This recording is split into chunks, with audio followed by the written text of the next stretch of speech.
மற்றும் செய்தி தொடர்பாளர்கள் எல்லாருக்கும் என்னுடைய வணக்கம்.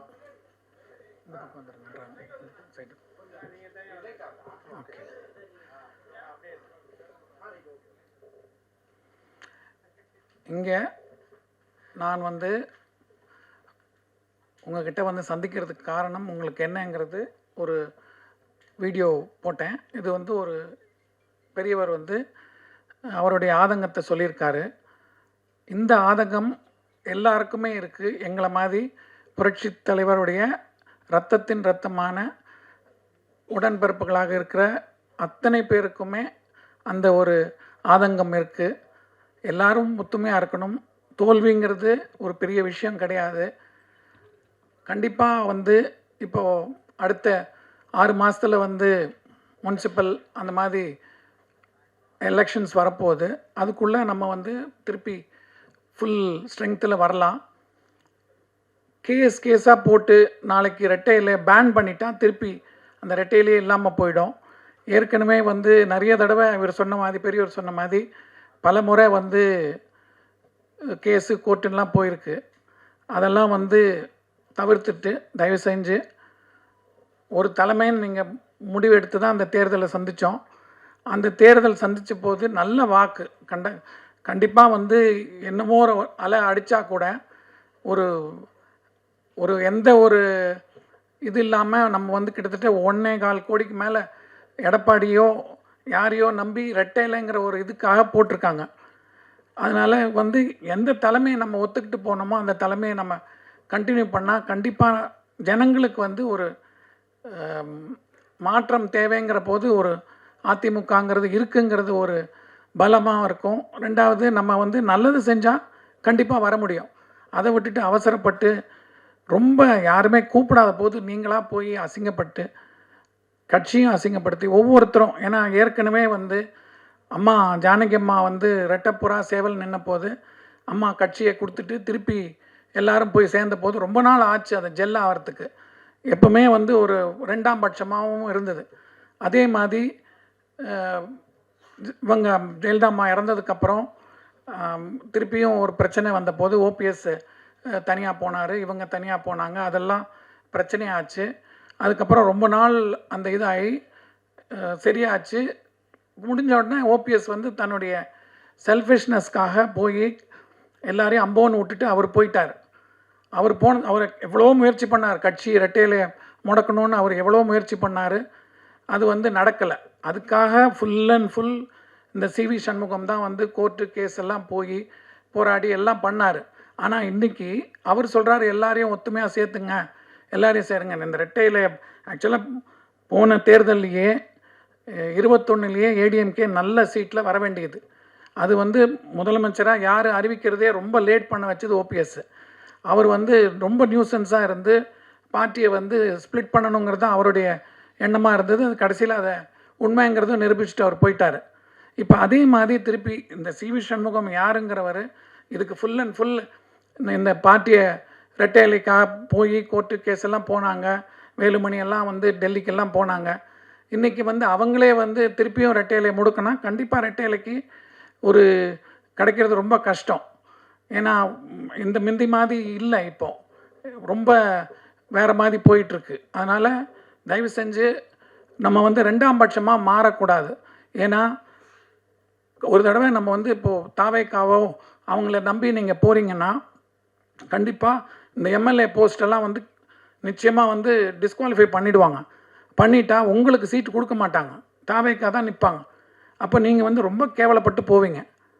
நீங்கள் அசிங்கப்படுத்தி ஏடிஎம்கேவை கேவலப்படுத்துறதுல எங்களுக்கெல்லாம் ரொம்ப கஷ்டமாக இருக்குது. எல்லாமே உண்மையாக ஆசையாக ரெட்டைலைக்கு இருக்கிறவங்க இன்றைக்கும் இருக்காங்க. அது நிரூபணமும் ஆயிருக்கு. அதனால் தயவு செஞ்சு இந்த மாதிரி அவர் எல்லாரையும் நீக்கிறாருன்னு சொல்கிறார். இந்த நீக்க சொன்னதே இவங்க தான். ஃபுல் அண்ட் ஃபுல் ஓபிஎஸ் கூட கேஸ் நடத்தினது, மற்றவங்கெல்லாம் பண்ணது, அந்த மாதிரி சொல்லி இப்போ கடைசியில் ஸ்லீப்பர் செல்னு சொல்லி இப்போ இவங்க ஸ்லீப்பர் செல் மாதிரி ஆயிட்டாங்க. இது ரொம்ப அசிங்கமாக இருக்குது. தயவு செஞ்சு எல்லாருமே திருப்பி ஒன்றா சேருங்க. இல்லை எங்களுக்கு வேண்டான்னு சொல்லிட்டு நீங்கள் வெளியில் போங்க. பட் பொதுக்குழு செயற்குழு உறுப்பினர்கள்லாம் தயவு செஞ்சு ஒத்துமையாக இருக்கணும்.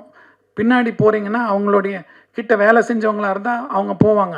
பட் ஆனால் கண்டிப்பாக நான் சொல்கிறேன், அவங்கள நம்பி போனீங்கன்னா, ஏன்னா எனக்கு நல்லா தெரியும், விஜயகாந்த் அவர்களோட கூட்டு வச்சாங்க, ஏடிஎம்கே கூட கூட்டு வச்சாங்க. அவங்கெல்லாம் ஒன்றா அண்ணன் தம்பியாக பழகிட்டு இருந்தாங்க. திடீர்னு பிரிஞ்ச போது ரொம்ப அவங்க மனசு கஷ்டப்பட்டதெல்லாம் நான் பார்த்துருக்கேன். அதனால் அந்த மாதிரி நமக்கு வந்து அந்த நிலைமை வரக்கூடாது. ஏற்கனவே 2-3 தடவை நம்ம அவஸ்தைப்பட்டிருக்கோம். அந்த மாதிரி தயவு செஞ்சு வராதிங்க. ரெட்டை இலைங்கிறது முக்கியம். எம்ஜிஆருடைய கட்சி நிறைய பேர் தியாகம், ஜானகியம்மா வந்து ஒரு எதிர்பார்ப்பும் இல்லாமல் கொடுத்துட்டு போனாங்க.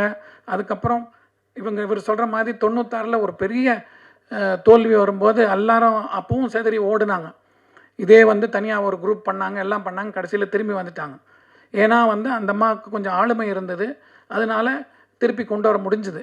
ஆனால் இப்போ இருக்கிற நிலைமை வந்து இவர் எவ்வளோதான் ஆளுமை இருந்தாலும் இப்போ வேறு மாதிரி அது இது பண்ணிக்கிட்டு இருக்காங்க. அதுக்கு வந்து கொஞ்சம் டைம், ப்ரீதிங் டைம் இருந்தால் நம்ம கண்டிப்பாக உள்ளாட்சி தேர்தலில் வந்து நல்ல ஃபுல் பலத்தோடு நம்ம வர முடியும். ஜனங்க பார்த்துக்கிட்டு இருக்காங்க. புதுசாக ஒருத்தர் வந்திருக்காரு, அவர் என்ன பண்ண போகிறாருங்கிறது எதிர்பார்ப்போடு இருக்காங்க. அதில் வந்து நல்லா பண்ணாங்கன்னா அவங்களுக்கு இருந்துட்டு போட்டோம். அதே அவங்க தவறு பண்ணும்போது ஒரு மாற்றுன்னு வரும்போது கண்டிப்பாக ஏடிஎம்கேக்கு ஒரு நல்ல சான்ஸ் இருக்குது. அதை தயவு செஞ்சு நீங்கள் மிஸ் பண்ணாதீங்க. மிஸ் பண்ணிங்கன்னா once and for all ADMK முடிஞ்சு போயிடும். யாரும் அந்த கட்சி போய்டும் இந்த கட்சி போய்டுன்னு சொல்லிட்டு கடைசியில் நம்ம குத்துற மாதிரி ஆயிடுச்சு. தயவு செஞ்சு அந்த மாதிரி வேலுமணியோ இவர் சண்முகமோ பேசுகிறச்செல்லாம் வந்து எங்களுக்கு ரொம்ப கிட்டத்தட்ட, அதாவது நத்தம் விஸ்வநாதன்லாம் வந்து இவர் சொல்ல சொல்ல அவர் பேசுகிறாரு. இவர் சட்டசபையில் பின்னாடி ஓடி போய் டாக்டர் விஜயபாஸ்கர் போய் என்னமோ ஒன்றும் தெரியாமல் இப்போ அவர்கிட்ட போய் கேட்டு வராரு. அந்த மாதிரிலாம் நான் பார்த்ததே இல்லை சட்டசபையில் வந்து ஒரு 20 வருஷம் 30 வருஷமாக. முன்னாடி எப்படி நடந்தது எனக்கு தெரியாது. இந்த காலகட்டத்தில் இந்த மாதிரிலாம் ஏடிஎம்கேக்காரங்க அப்படி பிஹேவ் பண்ணி நான் பார்த்ததே கிடையாது. தப்பாக போகுது, ரொம்ப நல்லா இல்லை. நாங்கள்லாம் வந்து ரொம்ப வருத்தப்படுறோம். ரெட்டையில் ஏடிஎம்கே நல்லா ஸ்ட்ராங்காக வரும்ன்ற நம்பிக்கை இருக்குது. அதோடைய பாசிட்டிவ்னஸ் தான் வந்துக்கிட்டு இருக்கு. அந்த சமயத்தில் இவங்க வந்து தேவையில்லாமல் யாரோ புதுசாக ஒரு இவங்க வந்தாங்க, அவங்க பின்னாடி இவங்கெல்லாம் கூட சேர்ந்துக்கிட்டு போகிறாங்க. நிச்சயமாக வந்து அவங்களுக்கெல்லாம் எம்எல்ஏ போஸ்ட் போகும். போனால் அவங்கள வந்து ரொம்ப கேவலமாக நடத்துவாங்க. அவங்க கூட போகிறவங்க திருப்பி நாங்கள்லாம் வந்து ரொம்ப பார்த்துருக்கோம். திடீர்னு ஓபிஎஸ் கூட இன்றைக்கி விட்டுட்டு போனதுக்கப்புறம் அவங்கெல்லாம் எம்ஜிஆர் பக்தர்கள்லாம் எவ்வளோ வருத்தப்படுறாங்க. இந்த மாதிரி எங்களுக்கு மரியாதையே இல்லை, நாங்கள் என்ன பண்ணுறது, யார் கூட போகிறதுன்னு தெரியாமல் அவங்கெல்லாம் செதற மாதிரி போயிட்டுருக்க போது கூட அவங்களுக்கு மனசு இல்லாமல் அப்படியே நிற்கிறாங்க. அந்த மாதிரி ஒரு உண்மையாக இருக்கிறவங்கள தயவு செஞ்சு நீங்கள் விட்டு கொடுக்காதீங்க ப்ளீஸ். தேங்க்யூ.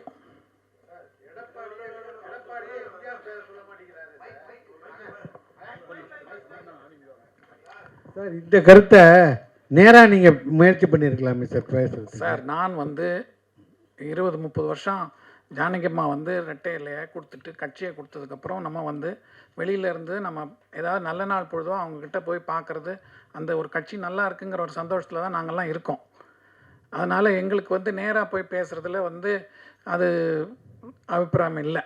நாங்கள் எங்களுடைய கோரிக்கை தான் வைக்கிறோமே தவிர அது முடிவெடுக்க வேண்டியது இப்போ அவங்க தான் தலைமை. அதனால் அவங்கக்கிட்ட நம்ம கோரிக்கை தான் வைக்க முடியும்.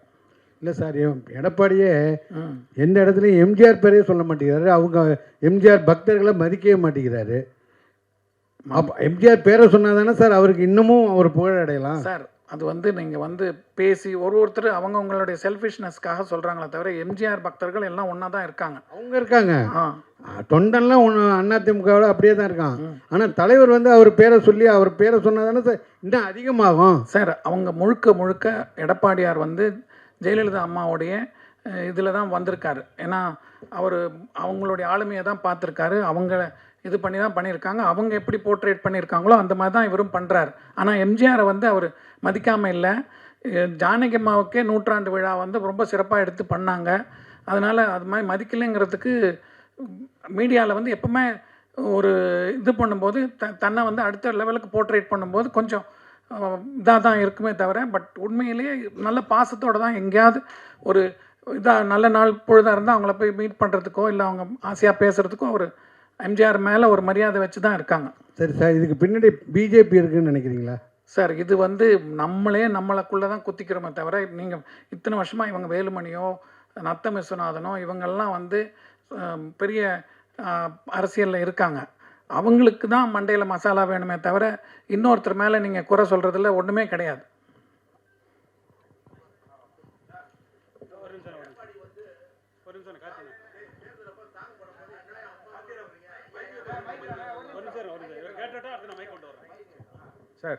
சார் நீங்கள் சொல்கிறீங்க நீங்களே எம்ஜிஆர் ஃபேமிலின்னு தான் வந்தீங்களா சார்? உங்களுக்கு இது வரைக்கும் ஒரு கட்சியில் அங்கீகாரமோ பதவி? சார் நாங்கள் யாரும் எதிர்பார்க்கல சார். நாங்கள் சந்தோஷமாக எங்களை எங்கே போனாலும் அந்த இதுக்கு ஒரு மரியாதை கொடுத்து எங்களை ஆசையாக இது பண்ணுறாங்க. ரெட்டை இலை இருக்குது, கட்சி இருக்குது. நான்லாம் வந்து சின்ன வயசில் எங்கள் அப்பா வந்து அண்ணாடிஎம்கே ஆஃபீஸில் வந்து கல்யாண மண்டபம் வச்சுருந்தார், சத்யா கல்யாண மண்டபம்னு. அந்த கல்யாண மண்டபத்தில் ஓடி விளையாடினவன் தான். ஒவ்வொரு இதுவும் மீட்டிங் நடக்கும்போதெல்லாம் பார்த்தவன் தான். அதாவது இப்போது இப்போ ஸ்பீக்கராக இருக்கார்ல ஜேசிடி பிரபாகரன், அவரெல்லாம் வந்து ஜானகிம்மா சாவர வரைக்கும் கரெக்டாக கேக்கெல்லாம் வந்து கொடுத்தாரு. அவர் முதல்ல நிற்கும்போது அவர் கால் ஃப்ராக்சர் ஆகி கீழ்பாக் ஹாஸ்பிட்டலில் இருந்தார். அப்போ அப்பா கூப்பிட்டு போய் இந்த பையன் நல்ல பையன், நல்லா வருவான், அவனை என்கரேஜ் பண்ணணுன்ட்டு அப்பா வந்து எக்ஸ்ட்ராவாக இப்போ தேர்தல் அப்பாவுக்கு வந்து ஒரு அண்ணா நகரில் வந்து ஹாண்டே நிற்கிறாங்க, இவர் வந்து வெள்ளிவாக்கத்தில் நிற்கிறாங்க. அப்போது இவருக்கு ஹாண்டேக்கு ஒர்க் பண்ணும்போது அவருக்கு எக்ஸ்ட்ரா ஒர்க் பண்ணுறதுக்கு அவருக்கும் அப்பா போய் எக்ஸ்ட்ராவாக பைசாலாம் கொடுத்து நல்லா பண்ணுங்கள், கேம்பெயின் பண்ணுங்கன்னு சொல்லி அப்பா வந்து என்கரேஜ் பண்ணார். அந்த மாதிரி அதனால அவங்கெல்லாம் இன்னும் பழைய ஆளுங்கள்லாம் இதாக இருக்காங்க. ஏன்னா எம்ஜிஆர் பீரியட்லேயே வந்து 80 தோற்ற போது மொடக்குறிச்சி சுப்பலக்ஷ்மி, நாஞ்சில் மனோகரன்லாம் வெளியில் போனாங்க. அந்த மாதிரி ஒவ்வொரு தடவையும் இதில் போவாங்க. ஏன்னா உங்களுக்கு தெரியும் விஸ்வநாதன், ஒரத்தநாடு அவரும் எல்லாருமே 4 பேர் இருந்தாங்க. அவங்க அப்புறம் வைகோ கிட்ட போனாங்க. அதெல்லாம் நடந்தது கட்சியில். அது மாதிரி நடக்கும் சார். நீங்கள் உங்கள் கட்சிக்காரங்க தான் சொல்லுதாங்க, சிவி சண்முகம், வேலுமணி சார்லாம். இது வந்து உடைக்கிறது வந்து ஆளுங்கட்சியா இல்லையா? அவங்க ஆசைவார்த்தை காமிக்காங்களா? வேறு ஏதாவது குதிரை பேரம்லாம் நடந்திருக்கா? உங்களுக்கு தெரிஞ்சிருக்குமா? அதை ஏன் நீங்கள் சொல்ல மாட்டேங்கிங்க சார்? உங்களுக்கு தான் தெரியும் என்ன நடக்குதுன்னு, மீடியாவுக்கு தான் தெரியும் குதிரை பேரத்தை பற்றிலாம். நாங்கள் வந்து பொதுவாக ஒரு நிகழ்வுகளை பார்க்குறோம், ஒரு சிலர்கிட்ட நாங்கள் என்னென்னு கேட்டு தெரிஞ்சுக்கிறோமே தவிர இந்த பேரம் பேசுகிறதெல்லாம் வந்து எங்களுக்கு தெரியாது. எங்களுக்கு தெரிஞ்சதெல்லாம் வந்து என்ன பண்ணுறாங்க கட்சியில் வந்து இவங்க எப்படி ரெட்டையில உடைக்கிறதுக்கு தெரிஞ்சே, அதாவது ஏற்கனவே இந்த மாதிரி நடந்து ரெட்டையில பேன் பண்ணி ஜானகிம்மா கொடுத்ததுக்கப்புறம் தான் வந்து இந்த ரெட்டையில வருது. அப்போ டிஎன் சேஷன் இருக்கார். முதல் நாள் ஜானகிம்மாவுக்கு ஆதரவு கொடுக்குறதா பூட்டா சிங் கிட்ட போய் ஜானகிம்மா கேட்குறாங்க. ஆதரவு கொடுக்குறதாலாம் காங்கிரஸ் எல்லாம் சொல்லிவிட்டு மூப்பனார் ஐயா வந்து நம்ம தனியாக நிற்போங்கிற மாதிரி ஏதோ ஒரு ஐடியா கொடுக்க, இவங்க வந்து லாஸ்ட் மூமெண்ட்டில் ஒன்றுபட்ட அதிமுகவுக்கு ஆதரவு கொடுப்போன்னு சொல்லிட்டு இது பண்ணுறாங்க. அந்த சமயத்தில் ஆர்.எம். வீரப்பன் அவர்கள் வந்து இவங்க கருணாநிதி அவர்களை போய் பார்க்குறாங்க. பார்க்கும்போது அவர் என்ன சொல்கிறார், நான் வந்து இந்த மாதிரி இது சப்போர்ட் பண்ண முடியாது, வேறு ஏதாவது பண்ணுவோன்னு சொல்லிவிட்டு அவங்க அப்ஸ்டெயின் பண்ணுறாங்க. அப்போது அந்த மெஜாரிட்டியில் ஜானகிம்மா ஃப்ளோரில் வின் பண்ணுறாங்க. வின் பண்ணிட்டு கூட இவங்க என்ன பண்ணாங்க, சட்ட ஒழுங்குன்னு சொல்லி காங்கிரஸ் வந்து நிறைய அது எல்லாம் எந்த இதாக இருந்தாலும் உங்களுக்கு நல்லா தெரியும். அப்போ யாரை பார்த்தாலும் டிஸ்மிஸ் பண்ணிவிட்டு அடிக்கடி எலெக்ஷன் வைப்பாங்க. பட் இப்போ வர ஃப்யூச்சரில் வாஜ்பாய் கவர்மெண்ட்டுக்கு அப்புறம் அந்த பாலிசிஸ் கூடாதுன்னு சொல்லி ரொம்ப நாள் வந்து என்ன பிரச்சனை இருந்தால் கூட அந்த 5 இயர்ஸ் டேர்ம்ஸை உள்ளே அலோவ் பண்ணுறாங்க, மீட் பண்ணுறாங்க. அதனால் பிரச்சனைகள் வந்து நம்மக்கிட்ட தான் இருக்கே தவிர மற்றவங்க கிட்ட இல்லை. சார் வணக்கம் சார். இப்போ எம்ஜிஆர் துவங்கிய கட்சி அதோடைய சின்னம் வந்து சிக்கலாயிடக்கூடாது அப்படிங்கிறதுல இவ்வளோ ஒரு ஆர்வமாக சொல்கிறீங்க. ஏன்னா அரசியலில் ஈடுபடாட்டி கூட ஒரு அக்கறையாக சொல்கிறீங்க. இப்போ இதே மாதிரி இன்னொரு முக்கியமான விஷயம் என்னென்னா, இந்த இந்தி திணிப்பு எதிர்ப்பு விஷயத்தில் எம்ஜிஆர் சிறைக்கே போயிருக்கிறார். அதை ஒரே நேரத்தில் அரசியல்லையும் சினிமாவிலையும் ஈடுபட்டார். ஆனால் எந்த ஒரு தகுதியுமே இல்லாமல் தன்னை எம்ஜிஆர்னு சொல்லிக்கிற ஆட்கள் இருக்காங்க. அதை நீங்கள் ஏன் இது வரைக்கும் கண்டிச்சதில்லை? அதை நியாயமாக கண்டிக்கணும். உங்களுக்கு ஒன்று தெரியுமா, எம்ஜிஆர் வந்து நீங்கள் இந்த படம் பாருங்கள், நவரத்னம்னு ஒரு படம் பாருங்கள், அதில் ஹிந்தி பாடலே அவர் பாடியிருக்கார், பாடி நடிச்சிருக்கார். அதனால் வந்து ஒரு மொழி வந்து தெரிஞ்சுக்கிறது தப்பு கிடையாது. திணிப்பு சொல்கிறேன், திணிப்பு தமிழ்நாட்டில் வந்து அந்த திணிப்பு கிடையாது. ஏன்னா இவங்க வந்த போதே ஏடிஎம்கே ஆட்சி இருக்கும்போதே அது வந்து ஸ்ட்ரிக்டாக தான் ஃபாலோ பண்ணாங்க, திணிப்பு கொடுக்கல. அதனால் இவங்க அது வச்சு தான் அரசியல் இத்தனை வருஷம் நடத்திட்டு இருக்காங்க. அது வந்து இன்னைக்கு ஒரு பொருட்டே கிடையாது. இல்லை, என்னுடைய கேள்வி உங்களுக்கு சரியாக கன்மையாகலன்னு நினைக்கிறேன். நான் கேட்ட கேள்வியுடைய அர்த்தம் என்னன்னா, எம்ஜிஆர் அரசியல் சினிமா ரெண்டுத்திலையும் ஒரே நேரத்தில் கோல வச்சினாரு. சினிமாலையும் தைரியமாக தான் சார்ந்த கட்சியை வெளிப்படுத்தினாரு. போராட்டங்கள்லையும் வந்து ஒரு சில விஷயங்கள் ஈடுபட்டிருக்காரு. ஆனால் எந்த தகுதியுமே இல்லாத சில பேர் தன்னை எம்ஜிஆரோட ஒப்பிட்டுக்கிறாங்க. அரசியலுக்குலாம் வந்து அடுத்த எம்ஜிஆர் நான்னு, அதை நீங்கள் ஏன் வந்து அதையும் நீங்கள் வந்து ஒரு இது கருத்தை தெரிவிச்சிருக்கணும்ல? இப்போது ஒருத்தர் சினிமாக்குள்ளே வராங்கன்னா தன்னை வந்து ரஜினி, கமலா நினச்சிக்கிறவங்க எல்லாருமே. அது மாதிரி எம்ஜிஆருங்கிறது ஒரு பெரிய ஆளுமை.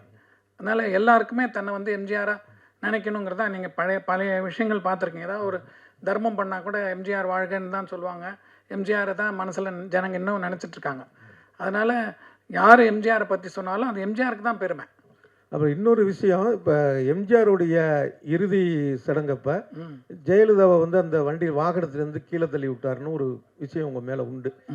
அது என்னன்னா, நீங்கள் நினச்சது வந்து எம்ஜிஆருக்கு அப்புறம் ஜெயலலிதா வேண்டாம், வேற ஒருத்தர் வரணுங்கிறதோட ஒரு அர்த்தமாக அதை வச்சுக்கலாம். ஆனால் சொல்லி முடிச்சுக்கிறேன். ஆனால் உங்களுடைய அந்த எண்ணம் ஈடேறலை. அதே மாதிரி அதுக்கப்புறம் பார்த்தீங்கன்னா ஜெயலலிதா அடையாளம் காட்டியது ஓபிஎஸ்க்கு தான் சொன்னீங்க.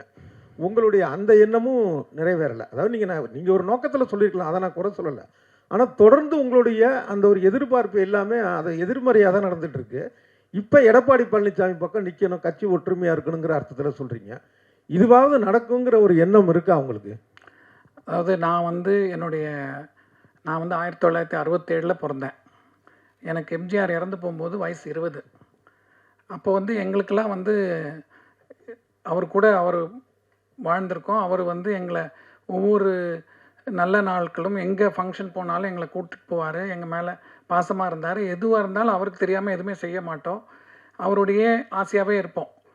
இது வந்து நீங்கள் அன்னைக்கு பிரச்சனை என்ன நடந்ததுன்னா, அந்த அம்மா வந்து நானே வந்து நக்கீரன் செகண்ட் இஷ்யூவில் பாருங்கள், என்னுடைய பேட்டி இருக்கும். என்ன நான் அது வந்து எனக்கும் அந்த அம்மாவுக்கும் அரசியலோ எதுவுமே கிடையாது. என்ன ஒரு சாதாரண அந்த வீட்டில் ஒரு குடும்பத்தில் எங்கள் மாமா அவர் வந்து இறந்து போகிறாரு. அவர் வந்து ஒரு கௌரவமாக பண்ணுற சமயத்தில் இவங்க ஏறி மிதிக்கும் போது அதை வந்து நாங்கள் சின்ன பையன் நான் ஐ வாஸ் ஒன்லி 20 years நான். அப்போது என்னுடைய கோவத்தை நான் வெளிப்பாடு காண்றேன். அதுக்கப்புறம் வந்து அந்த பிரச்சனை அதோட முடிஞ்சு போயிடுது. என்ன அதுக்கு அவங்களும் பெரிய அந்த ஒரு 2-3 வருஷம் அந்த ப்ராப்ளம் இருந்து அதோட அவங்களும் மறந்துட்டாங்க. நான் இது பண்ணிட்டாங்க. ஜானகிம்மா இறந்த போது கூட முதல் நாளாக அவங்க தான் வந்தாங்க தோட்டத்துக்கு. வந்தபோது கூட நானும் அவங்களும் ஒன்றா தான் நின்றுட்டு இருந்தோம். வந்து பார்த்துட்டு தான் போனாங்க. அதனால் அவங்களுக்கும் எனக்கும் பிரச்சனையே கிடையாது. என்ன அது வந்து சொல்லிகிட்டே வராங்க. அதே மாதிரி ஓபிஎஸ் வந்து எனக்கு வந்து அந்த சமயத்தில் யாருமே தெரியாது. கட்சியில் எடப்பாடிங்கிற ஒரு உருவமே எங்களுக்கு தெரியாது. என்ன அப்போது இந்த ஓபிஎஸ் வந்து 2 தடவை 3 தடவை அவங்க சான்ஸ் கொடுத்துருக்காங்க. அதனால் அவர் கண்டினியூ ஆகட்டுமே, அவர் சிஎம்மாக இருக்கார், அப்படி கண்டினியூ ஆகட்டுமேங்கிறது தான் ஆதரவு கொடுத்தோம். அதுக்கப்புறம் அவருக்கே எதிர்ப்பாக ஈரோடு தேர்தலெல்லாம் நானே பேசியிருக்கேன். இந்த மாதிரி கட்சியை உடைக்கிறவங்களாம் எங்களுக்கு வேண்டான்னு தான் சொல்லியிருக்கோமே தவிர, நாங்கள் வந்து இவர் வரக்கூடாது அவர் வரக்கூடாது நாங்கள் நினைக்கல. எங்களுக்கு வந்து ரெட்டையில் இருக்கணும், கட்சி இருக்கணும், கட்சி ஒத்துமையாக இருக்கணும். அந்த எம்ஜிஆருடைய ஃபோர்ஸஸ் வந்து இன்னும் ஆசையாக இருக்காங்க. நல்லது செய்யுங்க, யார் வேணால் வாங்க, அவ்வளோதான். சார், அரசியலில் உங்கள் கருத்தை சொன்னீங்க. சினிமாவை பொறுத்த வரைக்கும் உங்களோட அடுத்த கட்ட திட்டம் என்ன? நான் வந்து I am now going to be 59 years நடந்துகிட்ருக்கு. ஏதாவது சான்ஸ் தானாக வந்தால் நானே பண்ணுவேனே தவிர, நான் வந்து முடிஞ்ச வரைக்கும் போகிறதில்ல. ஏன்னா எங்களுக்கு வந்து அந்த ஃபேமிலி பேக்ரவுண்ட்னா உங்களுக்கு சினிமா பற்றி தெரியும். போனோடனே என்ன சார் ஏதாவது ஃபைனான்ஸ் பண்ணுறீங்களா, படம் எடுக்கிறீங்களா, ஃபஸ்ட்டு போடும்போது நம்மளை போட்டுருவாங்க. அதுக்கப்புறம் படம் வந்து பெரிய கம்பெனியாக இருந்தால் அது மூவ் ஆகும். நம்மளை வந்து ரொம்ப நாளுக்கு அப்புறம் தேடி வரும்போது, சின்ன கம்பெனிஸ் வரும்போது நம்மளை ஃபைனான்ஸ் பண்ணுறியான்னு சொல்லி ஃபோர்ஸ் பண்ணுவாங்க. அப்போ நமக்கே ஒரு அந்த ப்ரெஷர் வரும். அதனால் நான் வந்தால் செய்வேன், இல்லைன்னா நான் செய்ய மாட்டேன்.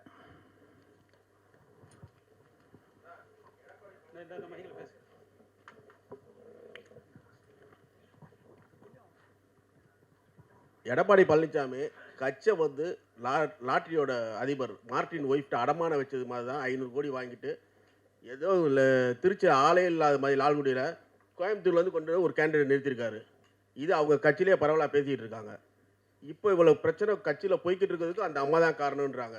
எடப்பாடியை வீட்டுக்குள்ளே பார்த்துட்டு வந்துட்டு 10 நிமிஷம் வெளியில் வந்து நாங்கள் உடன்பாடாட்டம் டிவிக்கு விஜய் கட்சி கூட சேர போகிறோன்னு அந்த அம்மா பேட்டியும் கொடுக்குது. ஏன் உள்ளேருந்து எடப்பாடி வந்து வேணான்னு சொல்ல வேண்டியதானே? யாரோ பேட்டி கொடுக்குறது, ஏன் இப்படி கொடுக்குறேன்னு கேட்குறாரு. ஏன் இந்த அம்மாட்ட மட்டும் சொல்ல மாட்டாரு? வாங்கின காசு காண்டியா? நீங்கள் சொல்கிற வந்து எல்லா கட்சியுமே தேர்தல் நிதி வாங்கியிருக்காங்க. அதனால் இவங்க வாங்கினாங்க அவங்க வாங்கினாங்கங்கிறது நீங்கள் சொன்னீங்கன்னா அது சரியாக வராது. ஏன்னா மற்ற கட்சியிலையும் இந்த ஃபேமிலி இருக்குது. அதனால் எல்லா கட்சியிலையும் அவங்க இருக்காங்க. அதனால் அதுக்கும் இதுக்கும் சம்மந்தமே கிடையாது. இது வந்து கட்சி அவங்க உடைப்பாங்கங்கிறது தப்பு தான். அவங்க கொண்டு போய் உள்ளே விட்டது, லாஸ்ட் மூமெண்ட்டில் கொடுத்தது தப்பு தான். அது வந்து வேலுமணி அவங்க தான் கூட்டு போய் விட்டாங்கங்கிறாங்க. அதனால தான் இன்றைக்கி நம்ம கஷ்டப்படுறோம். சரி, எடப்பாடி வந்து கட்சியில் ரொம்ப நல்லவர், அவருக்கு கொடுக்கலாம்னு சொல்கிறீங்க. நல்லவர் நான் சொல்லலை, நல்லவர் நான் சொல்ல வரல. அவர் வந்து இந்த தேர்தலுக்கு அந்த 4 வருஷம் முதல்ல அவர் வரும்போது, அவர் ஆட்சியில் அமரும்போது அவர் மெஜாரிட்டியோடு தான் இருந்தார். ஆனால் ஓபிஎஸ்ஸை வந்து மன்னித்து கூட சேர்த்துக்கும் போது அவர் வந்து துணை முதலமைச்சர் கட்சியில் ஈக்குவல் போஸ்ட் கொடுக்கும்போது எல்லா இதுவும் மூவ் ஆகும்போது ஒவ்வொரு தடையும் டிலே பண்ணுறதும் தனக்கு சாதகமாக வேணும்னு உங்களுக்கு நல்லா தெரியும். எம்பி பதவி சண்முகத்துக்கு கொடுத்தாங்க, முனுசாமி கொடுத்தாங்க. இவங்க 2 பேருமே வந்து வேஸ்ட் பண்ணிட்டு போயிட்டாங்க. இதுதான் எல்லாருடைய வருத்தமே. யாராவது ஒரு புது ஆளுக்கு கொடுத்துருக்கலாம், அவங்களாவது வந்திருப்பாங்க. கட்சியில் பாடுபடுறவங்களாம் இருக்காங்கன்னு அந்த மாதிரி சின்ன சின்ன கம்ப்ளைண்ட்ஸ் இருக்குது. இன்றைக்கி சிவி சண்முகம்லாம் பேசுகிறதுக்கு தகுதியே கிடையாது. அவர் வந்து இந்த எலெக்ஷன் வர வரைக்கும் வெயிட் பண்ணிவிட்டு அவர் எம்எல்ஏ ஆகிருக்கலாம். அவர் ஏன் வந்து அவசரம் போய் எம்பி ஆனார்? அதுக்கப்புறம் எதுக்கு தோற்றுருவாருன்னு பயம் இருந்தது அவருக்கா? போன தேர்தலுக்கு சாங் வந்து ஒன்று போட ரெடி பண்ணிட்டு இருந்தாங்க அதிமுகவில். அப்போ என்ன அம்மா அம்மான்னு போட்டுக்கிட்டீங்க, ஐயான் மாத்துங்கன்னு சொன்னது எடப்பாடியார்ன்றது எல்லாத்துக்கும் தெரிஞ்ச ஒரு விஷயம். அவர் வந்து ஒன்றும் அம்மா மேலேயோ கட்சி மேலேயோ ரொம்ப பிரியமா உள்ளவர்லாம் இல்லை சார். தேவைகள் சார், இன்னைக்கு பதவிக்காக ஓடுறவங்க யாருமே கட்சி மேலே பிரியமா இல்லைங்கிறதா நாங்கள் வருத்தமாக சொல்கிறோம். எடப்பாடி வந்து பண்ணலன்னு சொல்லாதீங்க. அவர் வந்து இன்னைக்கு ஓரளவுக்கு இந்த கட்டுக்கோப்பாக கொண்டு போனதும் இன்னைக்கு வந்து ஓரளவுக்கு இத்தனை பர்சன்டேஜ் நீங்கள் வந்து ரெட்டை இல்லைங்கிற ஓட்டாக இருந்தாலும் இவர் வந்து நிறைய அவருடைய 4 ஆண்டு கால ஆட்சியில் நிறைய செஞ்சுருக்காரு, சைலண்ட்டாக செஞ்சுருக்காரு. இவங்க வந்து என்னது மெடிக்கல் மதுரையில் வந்து இது கொண்டுறதா இருந்தது, எய்ம்ஸ் கொண்டுறதா இருந்தது. அதெல்லாம் வந்து இவங்க கொண்டு வந்துட போகிறாங்கன்னு செங்கலை தூக்கி சுற்றுனாங்க. அதெல்லாம் விட இவர் எக்கச்சக்கமாக கவர்மெண்ட் ஹாஸ்பிட்டல்ஸு என்னென்னமோ பண்ணார், ரிசர்வேஷன்ஸ் கொடுத்தாரு. அதனால் கவர்மெண்ட் ஸ்கூல்ஸில் மெடிக்கல் இதெல்லாம் வராங்க. அதெல்லாம் பார்த்துட்டு நாங்கள் அவரே கண்டினியூ பண்ணால் கொஞ்சம் ஸ்ட்ராங்காக இருக்கும். ஏன்னா உங்களுக்கு பழைய இதில் வந்து அமாவாசை பௌர்ணமி ஆனால் மந்திரி பதவியெல்லாம் போய்கிட்டு இருந்தது. அதெல்லாம் இல்லாமல் ஓரளவுக்கு ஸ்ட்ராங்காக கொண்டு போகிறது ஒரு பெரிய விஷயம். அதெல்லாம் அவர் பண்ணனால நம்ம எனக்கு தனிப்பட்ட முறையில் எடப்பாடிங்கிற ஒரு முதலமைச்சர் ஆனதுக்கப்புறம் தான் தெரியும். எடப்பாடிங்கிறது யாருமே தெரியாது. அதுக்கப்புறமும் எடப்பாடிக்கிட்ட நான் வந்து ஒரு 2 தடவை 3 தடவை ஏதாவது வீட்டு ஃபங்க்ஷனாக இருந்தால் இன்விடேஷன் கொடுக்க போயிருப்பேன், இல்லை நியூ இயர்க்கு ஒரு தடவை போயிருக்கேன், அவ்வளோதான். அதுக்கப்புறம் அவருக்கும் எனக்கு சம்மந்தமே கிடையாது. எதுக்காக சொல்கிறேன்னா, ஒரு கட்சியை காப்பாற்றிட்டு போகிறாங்க. ஒவ்வொரு தடவையும் ஒவ்வொருத்தருக்கும் ஒரு செல்ஃபிஷ்னஸ் இருக்கும். அதனால் தப்பாக சொல்லுவாங்களே தவிர ஒரு தலைமைன்னு நம்ம ஏற்றுக்கிட்டோம், அது கண்டினியூ ஆகணும். அதுக்கப்புறமா நீங்கள் முடிவு பண்ணுங்கள். இப்போ நம்ம வந்து அடுத்த தேர்தலோ வரும்போதோ நம்ம கட்சியை இருக்குன்னு நிரூபிக்கணும். அதனால தான் நாங்கள் சப்போர்ட் பண்ணுறோமே தவிர இவர் நல்லவர் அவர் நல்லவர் நான் சொல்ல வரல. இல்லை சார், கண்டினியூவான ஓகே. வெளியில் போகிறவங்கள என்ன பிரச்சனை, வா உள்ளே இருன்னு சொல்கிறத விட்டு போறையா கிளம்பு அப்படின்னா அது சிவி சண்முகம் சொல்கிறாரு. அந்த சிவி சண்முகம் தான் நிறைய பேர் விரட்டினாரு. நீங்களே பார்த்துருப்பீங்க. ஓபிஎஸ்க்கு எதிராக பொதுக்குழு கூட்டு நடத்துகிற போது முனுசாமி வந்து ஆதரவு கொடுத்து உட்கார்ந்துருக்காரு. அவரை மேடையிலே அசிங்கப்படுத்தினார் அந்த சிவி சண்முகம். அவரை அடிக்கிற மாதிரிலாம் போய் பேசினார். நேத்திக்கு சசிகலா சொல்கிறாங்க, இனிமேல் கட்சி ஒன்றாயிரம், எல்லாத்தையும் ஒன்று சேர்ப்போம். யாரு? சசிகலா நேத்திக்கு ப்ரெஸ் மீட் வச்சுருக்காங்க. சசிகலாங்கிறவங்க முதல்ல இத்தனை பேர் எலெக்ஷனில் அதிமுகவுக்கு எதிர்த்து நிற்க வச்சதே அவங்க தப்பு. அவங்க உண்மையான எம்ஜிஆர் மேலேயோ கட்சி மேலேயோ பாசமே கிடையாது அவங்களுக்கு. ஒரு அறிக்கை விட்டுருக்கலாமே நேற்று உடனே நீங்கள். அதுதான் நான் சொல்ல வரேன் இன்றைக்கி. அதனால தான் நான் வரேன். நேற்றுக்கே நான் கேட்டேன், இன்றைக்கி தான் அரேஞ்ச் பண்ணாங்க, அதனால் இன்றைக்கி பேசுகிறேன். சசிகலா ஒரு பொம்பளையே அந்த கட்சியை வந்து நாங்கள் அழிக்கணும்னு தான் நினைக்கிறாங்களே தவிர செல்ஃபிஷ், அவங்க ரொம்ப செல்ஃபிஷ். சார், நீங்கள் சொல்கிறீங்க இப்போ இவர் சிவி சண்முகமும் வேலுமணியும் வந்து பார்த்தீங்கன்னா கட்சிக்கு உண்மையாக இல்லை அப்படின்றீங்க. சார், கட்சிக்கு இல்லை சார், அவங்க ஒரு குற்றச்சாட்டு ஒன்று வச்சிருக்காங்க ப்ரெஸ் மீட்டில். என்னன்னா, எடப்பாடி அவர்கள் தான் வந்து பார்த்தீங்கன்னா டிஎம்கேயோட அண்டர் டீலிங் பண்ணி அந்த எலெக்ஷன் ரிசல்ட் அப்போ வந்து எங்கள்கிட்ட பேசினாரு, அதனால தான் நாங்கள் இந்த எதிர்ப்பு தெரிவிக்கிறோம் அப்படின்னு சொல்லிட்டு ஒரு குற்றச்சாட்டு வச்சிருக்காங்க. இதுக்கு உங்களோட பதில் என்ன? யார் டிஎம்கேயோட அண்டர் டீலிங் வச்சிருக்காங்க? சார், அவர் முதல்ல ஆதரவு கொடுக்க போகிறதுக்கு முன்னாடி, சட்டசபையில் போய் ஆதரவு கொடுக்கறதுக்கு முன்னாடி இந்த மாதிரி பேசியிருந்தா ஏதாவது ஒரு விஷயம் இருக்கான்னு நம்ம நினைக்கலாம். நீ நேராக ஓடி போய் சட்டசபையில் போய் அவருக்கு பொன்னாடை போத்துறதும் அவருக்கு வீட்டுக்கு வந்து அவர் உங்களை பார்க்குறதும் இது பண்ணிகிட்டு இருந்தா, அப்போ வந்து நீ சொல்கிறதெல்லாம் என்ன? அப்போ நீ வந்து உன்னுடைய இதை செல்ஃப் டிஃபெண்ட் பண்ணுற என்ன?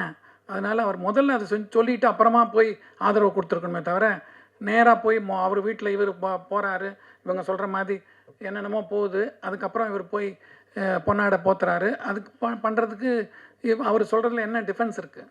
அது இல்லாமல் அவங்க சொல்கிறாங்க அவருக்கு பவர் இல்லை, இவருக்கு பவர் இல்லை, பழைய டேட் போட்டு கையெழுத்து போட்டு இவங்க பேசிக்கிட்டு இருக்காங்க. சார், இப்போ இத்தனை பேர் பிரிஞ்சு போனாங்கல்ல, இப்போ ஏடிஎம்கேலேருந்து போனாங்க இல்லையா, அவங்க ஒருத்தரை கூட நீங்கள் பார்த்தோ இல்லை வேறு விதமாகவோ பேசவே இல்லையா? இப்போ நீங்கள் இவ்வளோ விஷயம் பேசுகிறீங்கல்ல, அதை நீங்கள் ஒருத்தரை கூட ட்ரை பண்ணி பார்த்து பேசவோ சொல்லவோ ட்ரை பண்ணலையா? எனக்கு வந்து பழைய முத்துசாமி ஐயா இருக்காங்க, ஜேசிடி பிரபாகரன் சார் இருக்காங்க, அதுக்கப்புறம் ஓபிஎஸ் கிட்டே நிறைய தடவை பேசியிருக்கேன் நான். எல்லாருக்கிட்டையும் நம்ம வந்து அரசியல் வந்து அவங்ககிட்ட பேசும்போது அவங்களுடைய நிலைப்பாடை சொல்லுவாங்க. அது நமக்கு ஒத்து வராத போது நம்ம அவங்ககிட்ட போய் அதை வற்புறுத்த முடியாது. அப்போ ஏன் இப்போ அதே விஷயம் தானே? இப்போ எங்ககிட்ட நீங்கள் இதை வந்து ப்ரெஸ்ஸில் சொல்லும் போதும் அதே விஷயம் தானே? அதே விஷயந்தான். பட் இப்போ இருக்கிற சுச்சுவேஷன் வந்து ரெட்டையிலேயே முடக்கணுங்கிற லெவலுக்கு அவங்க பிஹேவ் பண்ணிட்டு இருக்கிறது தான் எங்களுக்கு கஷ்டமாக இருக்குது. இது நீங்கள் கட்சியை விட்டு போங்க, நீங்கள் தயவு செஞ்சு நீங்கள் கட்சியை விட்டு போங்க. உங்களுக்கு உங்களால் போய் ஓட்டு கேட்க முடியும், ஜெயிக்க முடியும்னா போங்க. ஏன்னா உங்களோட எம்எல்ஏ போஸ்ட் போயிடுச்சுன்னா நீங்கள் உங்களை யாருமே திரும்பி பார்க்க மாட்டாங்க. நாளைக்கு நீங்கள் தோற்றிங்கன்னா அவங்க ஜெயிச்சுட்டு போகிறாங்க, அவங்க கண்டினியூ பண்ண போகிறாங்க, நீங்கள் வந்து ரோட்டில் விட போடுவீங்க. அந்த மாதிரி நிறைய நடந்திருக்கு. அதனால் அவங்களுடைய தப்பு அவங்களே தான் உணரணும். இது வந்து பொதுப்படையாக அந்த பொதுக்குழு உறுப்பினர்கள் செயற்குழு உறுப்பினர்களை வந்து கன்ஃபியூஸ் ஆகி அங்கேயும் இங்கேயும் போயிடக்கூடாதுங்கிறதுனால ரெட்டையில் பேண்ட் ஆகிடுச்சுன்னா உங்களுக்கு அந்த பொதுக்குழுங்கிறதே மரியாதை இல்லாமல் போயிடும். அதை வந்து கெடுத்துக்காதீங்க. இன்றைக்கி நம்ம ஸ்ட்ராங்காக இருக்கணும். யார் போகிறாங்கன்னு நினைக்கிறாங்களோ அவங்க ரிசைன் பண்ணிவிட்டு போங்க, நீங்கள் வெளியில் போயிடுங்க. உங்களுக்கு அந்த ஆதரவு வந்து இபிஎஸ்க்கா இல்லை வெளியில் போனோம்? எனக்கு வந்து ரெட்டையில் நிற்கணும், கட்சி இருக்கணும். இன்றைக்கி யார் பொதுக்குழுவில் பொதுச் செயலாளராக நீங்கள் எல்லாம் சேர்ந்து யார் தங்கமணி இவர் வெளியே போனவங்க எல்லாரும் வெளியே போனவங்கன்னா எலெக்ஷனுக்கு முன்னாடி என்ன இருந்தது? யார் வந்து கையெழுத்து போட்டாங்க உனக்கு எம்எல்ஏ சீட்டுக்கு கேண்டிடேட்டாக நிற்கிறதுக்கு? அந்த இது நம்ம அடுத்த ஒரு 6 மாதத்துக்கு நம்ம என்ன நடக்குது, இப்போ ரூலிங் பார்ட்டி என்ன பண்ண போகிறாங்கங்கிறத பார்க்குற வரைக்குமாவது நம்ம ஒத்துமையாக இருக்கணும். உங்களோட கான்டாக்ட் பர்சன் ஒருத்தவங்க யாராவது இருக்காங்களா அங்கே? உங்களுக்குன்னு ஒரு கான்டாக்ட் பர்சன் இருப்பாங்கல்ல, யாருமே இல்லையா? ஒரு கூட இல்லையா? எனக்கு எல்லாருமே கான்டாக்ட் பர்சன் சார், எல்லா கட்சியிலும் எல்லாருமே இருக்காங்க. நேரில் பார்த்து ஒரு விஷயத்தை கன்வே பண்ண முடியாத விஷயத்தை இப்போ ப்ரெஸ்ல சொல்லி பொதுப்படையா ஒரு விஷயத்தை சொல்லி சார், இது நான் சொல்றது வந்து வரும் நீங்க எதிர்பார்க்குறீங்க? எனக்கு வந்து எல்லாமே எம்ஜிஆருடைய பக்தர்கள்லாம் வந்து கட்சி ஒத்துமையாக இருக்கணும்னு விரும்புகிறாங்க. பொதுக்குழு செயற்குழு உறுப்பினர்கள் வந்து யாரை பொதுச் செயலாளரை இப்போ தேர்ந்தெடுத்திருக்காங்களோ அவங்களுக்கு கூட இருக்கணும். இல்லைன்னா நம்ம கட்சி இன்னுமே once and for all finish வரத்துக்கு சான்ஸே கிடையாது. இதை வந்து அவங்க தப்பு பண்ணாங்கன்னா நீங்கள் முடிஞ்சு போச்சு. அப்போ நீங்கள் போகிறது வந்து ஏதோ அந்த 5 நிமிஷம் உங்களுக்கு கிடைக்கிற சுகத்துக்காக போகிறீங்கிற மாதிரி தான். அதுக்கப்புறம் பின்னாடி லைஃப் லாங் அந்த ஏடிஎம்கேங்கிறதே உங்களால் தான் டிஸ்ட்ராய் ஆகிடுச்சுங்கிறத சாபம் வரமும். அது பண்ணாதீங்க, வேண்டாம். இத்தனை வருஷம் இல்லாமல் இப்போ திடீர்னு நீங்கள் இது மாதிரி வந்து சார், இன்றைக்கி தான் தேர்தல் முடிஞ்சது, இப்போ தான் அந்த பிரச்சனை வருது. பிரச்சனை வரும்போது தான் நாங்கள் பேச முடியும். வணக்கம் சார். இப்போ அந்த வாக்கெடுப்பில் வாக்கு எண்ணிக்கை நடந்துகிட்டு இருந்த நேரத்தில் இப்போ தாவேக்கு கொஞ்சம் கூடுதல் இடம் வர்ற நேரத்தில் முதலாக சொன்ன டிவியில் வந்து ஒருவேளை வந்து அதிமுக சார்பில் எடப்பாடியும் பாமகவும் அதிமுக பாமக கூட்டணி ஆட்சி அமைச்சு திமுக வந்து வெளியிலேருந்து ஆதரவு தருவது கூட ஒரு வாய்ப்பு வரலாம்னு அதுக்கப்புறம் சில தொலைக்காட்சிகளும் இதை சொன்னேன். ஆனால் அதற்கான முயற்சிகள்லாம் நடந்ததாக ஒரு பேச்சு இப்போ இருக்குது. சிவி சண்முகம் கூட சொல்லியிருக்கிறாரு. அப்படி நடந்திருந்தால் நீங்கள் ஆதரிச்சிருப்பீங்களா? திமுக ஆதரவோடு அதிமுக அரசு அமைகிற மாதிரியானது நடந்திருந்தால் நீங்கள் அதை ஆதரிச்சிருப்பீங்களா? அதிமுகங்கிறது வந்து நான் சின்ன வயசுலேருந்தே வந்து எங்களுக்கு கருணாநிதி அப்படிங்கிற ஒரு பிம்பம் வந்து பிடிக்கவே பிடிக்காது. என்ன, எங்கள் அப்பாவெல்லாம் அவர் ரொம்ப ஆசையாக எந்த காலத்துலேயுமே எங்கள் அப்பா பேர் சொல்லி கூப்பிடுவார், மணின்னு சொல்லுவார். அவர் ஜானகியம்மா இறந்ததுக்கப்புறம் அவர் முதலமைச்சர் ஆகும்போது எங்கள் அப்பாவை எல்லா ஃபங்க்ஷனுக்கும் கூப்பிடுவார். எங்கள் அப்பா மேலே பாசமாக இருப்பார், எல்லாமே இருக்கும். இருந்தால் கூட நான் வந்து எங்களுக்கு சின்ன வயசுலேருந்தே எங்களுக்கு ஒரு இது என்னென்னா இதுதான் அப்படிங்கிற மனசில் இருப்போம். கண்டிப்பாக வந்து அவங்கக்கிட்ட எல்லாருக்கிட்டையும் எனக்கு ஃப்ரெண்ட்ஷிப் இருக்குது. எல்லாருமே என்கிட்ட ஆசையாக பேசுவாங்க, நானும் எல்லாருக்கிட்டையும் பேசுவேன். பட் ஆனால் கடைசியில் போய் நிற்கிறது வந்து ரெட்டைலைக்கு தான். இப்போ எம்ஜிஆர் இருந்தப்போ இருந்த அதிமுக இப்போ இல்லை, கருணாநிதி இருந்தப்போ இருந்த திமுக இப்போ இல்லை. அடுத்தடுத்த மனிதர்கள் வந்துட்டாங்க, சின்னம் கட்சி இதெல்லாம் தாண்டி வர. அப்போ இன்னும் அந்த மாதிரியான ஒரு முரண்பாடு இல்லை ஒரு பகை உணர்வு தேவையா? பகை உணர்வு தேவையாங்கிறது வந்து இந்த 5 வருஷம் அவங்க திமுக ஆட்சி நடந்திருக்கு. அப்போது வந்து ஏடிஎம்கேங்கிறது வந்து ஒரு எதிர்க்கட்சியாக செயல்பட்டிருக்காங்க. என்ன அதனால் ஒவ்வொருத்தரும் அந்த பழைய 72 கட்சியில் இருக்கிறவங்கலாம் எவ்வளோ கஷ்டப்பட்டாங்கங்கிறது எங்களுக்கு கண்கூட நானே பார்த்துருக்கேன். அதனால் எங்களோட மைண்ட் செட் வந்து எப்பவுமே வந்து உங்களுக்கு நல்லா தெரியும், சுலோச்சனா சம்பத் அம்மா வந்து நாங்கள்லாம் ஜானகி அம்மா கூட டெய்லி ஒரு நாள் விட்டு ஒரு நாள் வந்து எம்ஜிஆர் இறந்ததுக்கப்புறம் அவங்க கூட வந்து வீட்டில் பாய் போட்டு கீழே படுத்திருப்பாங்க. நாங்கள் என்ன இவ்வளோ பெரிய ஆள். அவங்க தான் வந்து அவங்க வீட்டுக்காரர் தான் வந்து டிஎம்கேக்கு வந்து முதல்ல இதாக வர வேண்டியவர். அவங்களே வந்து எங்கள் கூட குழந்தைங்கள ஒருத்தராக வந்து விளையாடிக்கிட்டு வந்து படுத்திருப்பாங்க. அவங்க வந்து அதிமுகவில் இருக்கும்போது அவங்க பையன் இளங்கோவுடைய கல்யாணத்துக்கு இவங்க போகல. அப்போ வந்து அந்த ஆளுமைக்கு கட்டுப்பட்டு அவங்க இருந்தாங்க. அதே மாதிரி உங்களுக்கு இவர் தெரியும், ஸ்ரீவில்லிபுத்தூர் தாமரைக்கனி, அவருடைய இறப்புக்கு அவருடைய பையன் போகல. அவர் மந்திரியாக இருந்தார். தமிழ்ச்செல்வனோ என்ன ஒரு பேர், இன்பத்தமிழ்ச்செல்வன். பையங்க தம்பிதுரை வந்து தன்னுடைய மகள் திருமணத்துக்கு போலேன்னா சம்பந்தி மாற்றுக் கட்சியை சேர்ந்தவர் அப்படிங்கிறதுனால இதேதான். ஆனா இதெல்லாம் வந்து ஒரு நாகரிகமான விஷயம் நினைக்கிறீங்களா? இல்லை, எம்ஜிஆர் இருக்கும்போதே அது நடந்ததுங்க. எம்ஜிஆர் இருக்கும்போது கே வந்து ஒரு இதில் போய் கல்யாணம் பண்ணியிருக்கேன். அவங்க சொந்தத்தில் ஏதோ கல்யாணம் பண்ணிவிட்டு அந்த கல்யாணத்துக்கு கூப்பிட்றாரு.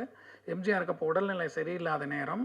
எம்ஜிஆர் வந்து அன்னைக்கு உடம்பு சரியில்லை, வரமாட்டாருங்கிற மாதிரி சொல்லிவிட்டு அவர் பாம்குரு வழியாகவே, அவர் ராமாவரத்துலேருந்து கிளம்பி மவுண்ட் ரோடு வழியாக போகலாம், பாம்குரு வழியாகவே போய் உட்லண்ட்ஸில் போய் இவங்க கல்யாணத்தில் அட்டன் பண்ணாங்க. நளினி அவங்க கல்யாணத்துக்கு அட்டன் பண்ணார்.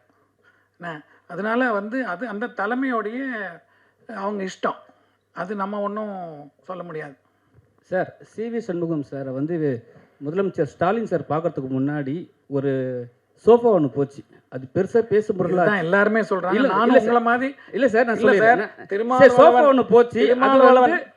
அது வந்து உதயநிதி ஸ்டாலினும் வந்து குறிப்பிட்டு சொன்னார். ஸோ வந்து காசுக்காக விலை போயிட்டாங்களா எல்லாருமே? சார் அது எனக்கு தெரியல சார். திருமாவளவன் அவர் வீட்டில் கூட அவர் பார்க்க வராரு. வரும்போது மழை கொட்டுது. அந்த அவசரத்தில் கூட சோஃபா உள்ளே போயிட்டு இருந்தது. அதெல்லாம் நாங்கள்லாம் பார்த்து சிரித்தோம். நாங்கள் உங்களை மாதிரி நாங்களும் பப்ளிக்கில் பார்த்து கமெண்ட் அடிக்கலாமே தவிர எல்லார் வீட்டுக்கும் சோஃபா போகிறது நாங்களும் பார்த்தோம், நாங்களும் சிரித்தோம். அது வந்து என்ன ஒரிஜினல் போச்சா டூப்ளிகேட்? இன்றைக்கி டிவியில் பார்த்துட்டு இருக்கும்போது திருமாவளவன் ஐயா சொல்கிறாங்க, நான் முன்னாடியே ஆர்டர் பண்ணேன், அது அந்த நேரத்தில் உள்ளே வந்தது, நீங்கள் டிவியை பார்க்கலாம், அதுதான் சொன்னாங்க. அதனால் இது வந்து நான் உங்களை மாதிரி ஊடகம் மூலமாக பார்க்குறது தான் சார். இப்போ வந்து எடப்பாடியார் வந்து எல்லாத்துக்கும் அட்ஜஸ்ட் பண்ணி போகிற ஆள், சரிங்களா? யார் என்ன சொன்னாலும் கேட்டுக்கிற ஆள். ஆனால் வந்து ஆளுமை ஜாஸ்தி, சரிங்களா? இது மாதிரி ஒரு விஷயத்தில் வந்து வரும்போது அவரை வந்து இவ்வளோ நெருக்கடி கொடுத்து சரியா தவறா? கண்டிப்பாக தவறுங்க. எல்லாருமே நாங்கள் ஏடிஎம்கேங்கிறது ஒரு சாலிடான பார்ட்டி, அதுக்கு ஒரு லீடர்னு ஒருத்தர் செலக்ட் பண்ணியாச்சு. அது வந்து நம்ம இப்போ இந்த இக்கட்டான நிலைமையில் நம்ம ஸ்ட்ராங்காக நின்னா தான் அந்த பார்ட்டிக்கு வந்து ஒரு எல்லாருமே உங்களுக்கு நல்லா தெரியும், ஒரு மாற்று வேணும்னா ஏடிஎம்கே தான். அந்த மாற்றுக்கு ஒரு தலைமை இருந்துக்கிட்டு இருக்கும்போது அது ஒரு சப்போர்ட் பண்ணி போகணும். எல்லாருமே கண்டினியூஸாக எடப்பாடியே வந்து இன்னொரு 50 வருஷம் இருப்பாரோ இல்லை அவர் உயிரோடு இருப்பாரோங்கிறது கூட தெரியாது. அவருக்கும் உடம்பு வயசாகிடுச்சு, எல்லாம் நடந்துகிட்ருக்கு. அதனால் அடுத்த தலைமை வரும், அது போதும். அதுக்கேற்ற மாதிரி நம்ம பிளெண்ட் ஆகி போவோம்.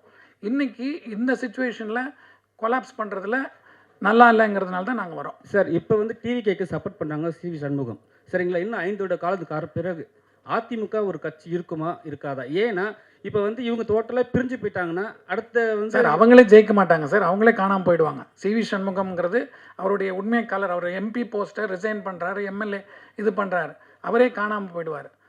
எங்களை மாதிரி எம்ஜிஆர் இது சோத்தை தின்னவங்க, இல்லைன்னா எம்ஜிஆர் மேலே பாசமாக இருக்கிறவங்க, எம்ஜிஆர் மன்றத்தில் இருக்கிறவங்க, அப்புறம் அந்த குடும்பத்தில் இருக்கிறவங்க இருக்காங்களே. இப்போ நானே என் வீட்டில் நான் வந்து என் பையன்கிட்ட இந்த எலெக்ஷனில் இப்படி இருக்கேடா பக்கத்தில், நான் வந்து தேர்தலுக்காக வெயிட் பண்ணி தேர்தலில் ஓட்டு போட்டுட்டு அன்றைக்கி சாயங்காலம் நான் ஒரு முக்கியமான இதுக்காக நான் லண்டன் கிளம்புறேன். நான் போகும்போது என் பக்கத்து சீட்டில் பாம்பேலேருந்து 2 பசங்க, ஒரு யங்ஸ்டர்ஸ், பெரம்பூர் தொகுதியில் சேர்ந்த ஒரு பொண்ணு ஒரு பையன், வேறு ஏதோ ஒரு 2 பேர் வேறு ஆளுங்க. அதே மாதிரி இன்னொருத்தர் அந்த பக்கம் ஒரு முஸ்லீம் ஃபேமிலி உட்காந்துருக்காங்க. இவங்ககிட்ட சும்மா ஜாஸ்தியாக பேசும்போது அவங்க சொன்னாங்க, எங்கள் அப்பா வந்து, இந்த பொண்ணு சொல்கிறான், ஏரோஸ்டஸ்ஸு லீவ் போட்டு வந்திருக்கா, அவள் சொல்கிறான், எங்கள் அப்பா வந்து திமுக பரம்பரை திமுக, ஆனால் நான் வந்து இவருக்கு ஓட்டு போடுறேங்கிற மாதிரி வரேன். அதே மாதிரி அந்த இவர்கிட்ட கேட்குறேன், இஸ்லாமிய சகோதரர் அவர் ஒய்ஃபோட போகிறாங்க, அப்போ கேட்குறேன், இல்லை திமுக தான் வரணுங்கிற மாதிரி பேசுகிறாங்க. அதனால் கருத்துக்கள் வந்து அந்த மாதிரி நிறைய இருக்கும். ஒரு தகவலுக்காக சொல்கிறேன், ஜெயலலிதா உயிரோடு இருந்த வரைக்கும் குடியரசுத் தலைவர் மாளிகையில் போய் அவரை சந்திக்க போனாலும் இவருக்கான ஒரு சோபா அங்கே முன்னாடி அங்கே போகும். அப்படி நடந்தது, ஒரு தகவலுக்காக சொல்கிறேன். அப்போ நீங்கள் வந்து சிம்பிளாக இல்லை. இப்போ வர சீஃப் மினிஸ்டர் வந்து சிம்பிளாக இருக்க மாட்டார். ஒரு ஃப்ளோர் பூரா அவர் போனால் புக் பண்ண போகிறாரு, நம்ம நாட்டு பைசாவை பூரா காலி பண்ண போகிறாரு. அப்படி தானே சொல்ல வரீங்க? அதான் நானும் அந்த தகவல் சொல்கிறேன். அப்போ சிம்பிளான மாற்றம் கிடையாது. இது வந்து 50 வண்டி போகும், சோஃபா போகும், அப்புறம் நம்ம நம்பிக்கையை போட்டவங்களுக்கெல்லாம் நாம சாத்திட்டு போவாங்க.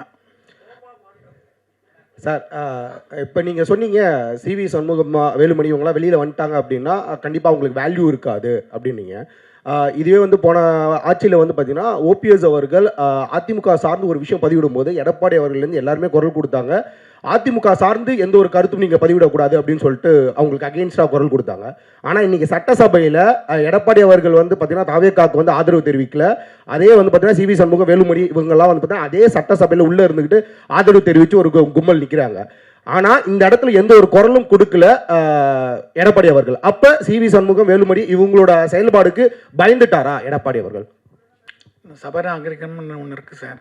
உங்கள் கட்சி ஆளே திடீர்னு பிஹேவ் பண்ணும்போது அவருக்கு வந்து எக்ஸ்பீரியன்ஸ் இருக்கிறனால அவர் காமாக இருக்காரே தவிர, சிவி சண்முகம் நீங்களே பார்த்துருப்பீங்க டிவியில் பிஹேவ் பண்ணுறதும், விஜயபாஸ்கர் ஓடுறதும், அப்போது அந்த சீப் பிஹேவியர் பண்ணும்போது இவரும் அதுக்கு ஈக்குவலாக போய் பண்ணால், அப்போ நீங்கள் வந்து ஒரு சீஃப் மினிஸ்டராக பார்த்தவருடைய டெக்காரமை வந்து கெடுக்கிற மாதிரி ஆகிடும். அவர் வந்து முதல்ல ஒரு எம்எல்ஏவாக இருந்தால் அது வேறு பிஹேவியர், தலைவராக வரும்போது ஒரு சீஃப் மினிஸ்டராக இருக்கும்போது பிஹேவியர். அதனால் அவர் டீசெண்டாக பிஹேவ் பண்ணார், இவர் இன்டீசெண்டாக பிஹேவ் பண்ணியிருக்காரு. இல்லை சார், கடந்த ஆட்சியில் வந்து பார்த்தீங்கன்னா ஓபிஎஸ் இருக்கும்போதே வந்து பார்த்தீங்கன்னா எடப்பாடி அவர்கள் அதே சட்டசபையில் தான் அந்த வார்த்தையும் பதிவிட்டார். ஓகே, ஸோ அப்படி இருக்கும்போது இப்போ ஏன் அந்த சபை நாகரிகம் தெரிஞ்சிருக்கு அவருக்கு? சார், ஓபிஎஸ்ங்கிறவர் வந்து அவருக்கு முன்னாடி சிஎம்மாக இருந்திருக்காரு.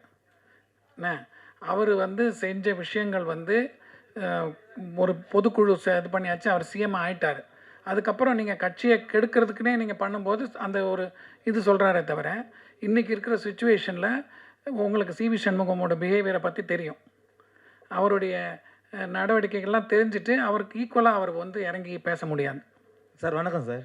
சொல்லுங்கள். மாண்புமிகு எம்ஜிஆர் அவர்களால் துவக்கப்பட்ட அதிமுக, ஜெயலலிதா அவர்களால் கட்டி காக்கப்பட்ட அதிமுக, இன்னைக்கு சல்லியாக உடைச்ச சசிகலா அவர்களே என்ன சொல்லியிருக்காங்கன்னா, எல்லாரும் ஒன்றா சேர்ந்து மீண்டும் அதிமுக ஒருங்கிணைச்சு கொண்டுட்டு வரணும் அப்படின்னு சொல்லியிருக்கிறாங்க.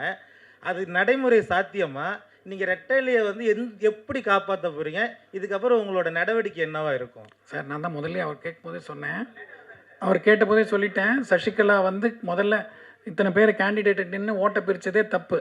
அப்போனா உங்களுக்கு விஜயகாந்த் பொண்டாட்டிக்கும் சசிகலாவுக்கு என்ன டிஃப்ரென்ஸு?